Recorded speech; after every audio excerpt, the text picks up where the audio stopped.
Welcome back. సాధారణంగా రాజకీయ, rowdyism, విద్య, వ్యాపారం ఇటువంటి వ్యవహారాలన్నీ కూడా వివాదాలకు సమస్యల మూల కేంద్రాలుగా మారుతున్న పరిస్థితి మనం చూస్తున్నాం. ఇవాళ ఒక సినిమా, రెండు సినిమాల మధ్య పోటీ చాలా తీవ్ర స్థాయి వివాదానికి దారితీసే పరిస్థితులు ఏర్పడించారు. పోలీసులు కూడా రంగప్రవేశం చేసి వాళ్ళ కౌన్సిలింగ్ ఇవ్వాల్సిన పరిస్థితి వచ్చిందంటే ఏ స్థాయిలో ఆ వివాదం మలుపు తిరుగుతుందో చూడాలి. చివరికి దీనికి కుల సమీకరణలు, సామాజిక సమీకరణలు జరుగుతున్న పరిస్థితికి వచ్చింది. ఈ నేపథ్యంలో ఇటువంటి సమస్యలకు పరిష్కార మార్గాలు అన్వేషించాల్సిన అవసరం డెఫినెట్గా ఉంది. ప్రస్తుతం మనతో ఇటు చిరంజీవి ఫ్యాన్స్ నుంచి అట్లాగే మహేష్ బాబు ఫ్యాన్స్ నుంచి ప్రతినిధులు మనతో ఉన్నారు. పరిష్కార మార్గాలు ఒకసారి మనం తెలుసుకునే ప్రయత్నం చేద్దాం. ఫైనల్గా శ్రీకాంత్ గారు, ఫైనల్గా మీరు కంక్లూడ్ చేసి చెప్పండి. ఇటువంటి వ్యవహారాలు ఉండకూడదు, ఒక సామరస్యపూర్వక వాతావరణం డెఫినెట్గా ఉండాలి.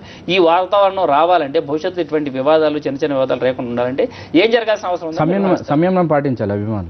అభిమానులు తప్పనిసరిగా సంయమనం పాటించాలి. నిర్మాతలు కూడా రెచ్చగొట్టే వ్యాఖ్యలు చేయడం మానుకోవాలి. ఎందుకంటే వారు ఇందాక రాంబాబు గారు అన్నారు, మా నిర్మాత ఛాలెంజ్ చేసి చెప్పారు, మా నిర్మాతే ఓపెన్ ఛాలెంజ్ విసిరారు మా సినిమా రికార్డులు ఇవి అని. మరి ఊసరవేల్ నిర్మాత బివిఎస్ఎన్ ప్రసాద్ గారు కూడా 56 కోట్లు అన్నారు. మరి అది కూడా వాస్తవమేనా? నాకు తెలియక అడుగుతున్నాను. ఆ నిర్మాత, వాళ్ళ నిర్మాత 50 కోట్లు అని చెప్పారన్నది, లేకపోతే 100 కోట్లు అని చెప్పారన్నది మా నిర్మాత చెప్పారు కాబట్టి అథెంటిక్ అంటున్నారు. మరి బివిఎస్ఎన్ ప్రసాద్ గారు కూడా 56 కోట్లు, వీళ్ళ సినిమాని చూసి ఆయన 56 కోట్లు అన్నారు. అది కూడా వాస్తవమేనని మనం తీసుకోవాలా? ముందు నిర్మాతలు కూడా రెచ్చగొట్టే వ్యాఖ్యలు చేయడం మానుకోవాలి.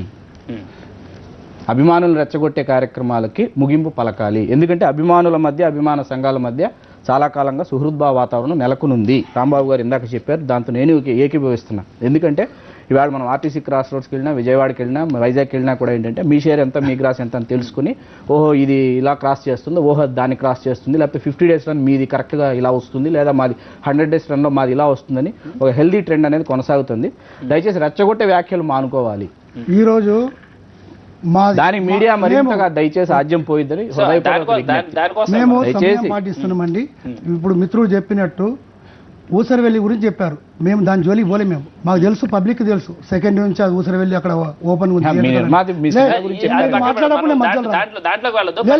మీరు మధ్యలో మేము వివాదాలకు పోలేదు. ఆ రోజు కూడా వాళ్ళు ఇస్తే కూడా మేము వివాదాలకు పోలే. మా సినిమా 30 కోట్లతో తీస్తే 65 కోట్లు షేర్ వచ్చింది. పోకిరి కూడా 12 కోట్ల తీస్తే 45 కోట్ల షేర్ వచ్చింది. రాజమౌళి గారు ప్యాకేజీలో సినిమాది 50 కోట్లతో తీస్తే 58 కోట్లు వచ్చింది, 8 కోట్ల షేర్. అది 8 కోట్లు బెనిఫిట్. మాది 30తోని 35 కోట్లు బెనిఫిట్ పొందినాం. 12తో తీస్తే 48 అంటే 32 కోట్ల బెనిఫిట్.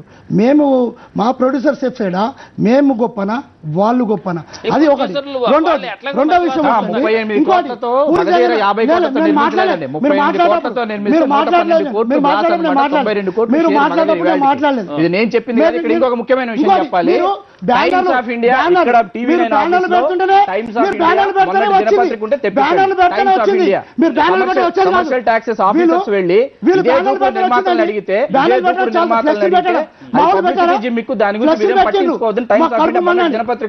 మీరు ఫ్లెక్సీలు పెట్టి ఇదంతా న్యూసెన్స్ చేశారు. మీ టైమ్స్ ఆఫ్ ఇండియా దినపత్రిక మీరు తెప్పించండి. ప్రొడ్యూసర్స్ ఇది publicity gimmick, commercial taxes officers ఇది పబ్లిసిటీ జిమ్మిక్ అని చెప్పారు producers. Times of India daily జగన్నాథ్కి పోకిరికి ముందు 3 ఫ్లాప్లు ఉన్నాయి. ఈరోజు శ్రీనివాసుల గారికి, మా దూకుడికి ముందు 3 ఫ్లాప్లు ఉన్నాయి. మేము పెద్ద హిట్, పెద్ద సూపర్ హిట్, మేము సంతోషంలో ఉన్నాం. మేము కాపలు, మీరు అసూయతోని, కుట్రలతోని, మీరు పెట్టిన 58 కోట్లు ఇక్కడ సమస్య అదే వస్తుంది. ఇక్కడ మీరు ఫేక్ అంటే మీరు ఫేక్ అంటే చివరికి మొత్తంగా ఫేక్ అని కళాసేవ చేసినప్పుడు కింద నుంచి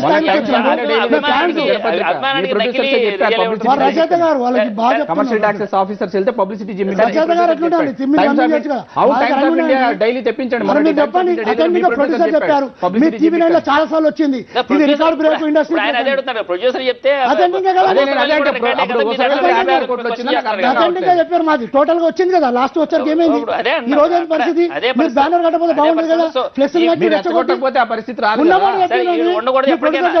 థ్యాంక్ యూ రాంబాబు గారు, శ్రీకాంత్ గారు. మొత్తం మీద ఇటువంటి వాతావరణం అయితే డెఫినెట్ గా మంచిది కాదు. పరిశ్రమ కావచ్చు, ప్రజల మధ్యలో కావచ్చు, అభిమానుల మధ్య ఇటువంటి యుద్ధ వాతావరణం సరైన పరిస్థితి కాదు అని డెఫినెట్ గా చెప్పొచ్చు. ఒక మంచి సౌహృద్భావ వాతావరణంలో సినిమా అనేది కేవలం ఎంటర్టైన్మెంట్ కి సంబంధించిన విషయం. ఆ ఎంటర్టైన్మెంట్ మనం ఆస్వాదించాల్సిన పోయి దాన్ని కూడా వివాదాలుగా మార్చే ప్రయత్నం ఖచ్చితంగా చేయకూడదు అని మీ అందరికీ విజ్ఞప్తి చేస్తూ ఈ చర్చను ముగిస్తున్నాం. చూస్తూనే ఉండండి టీవీ9.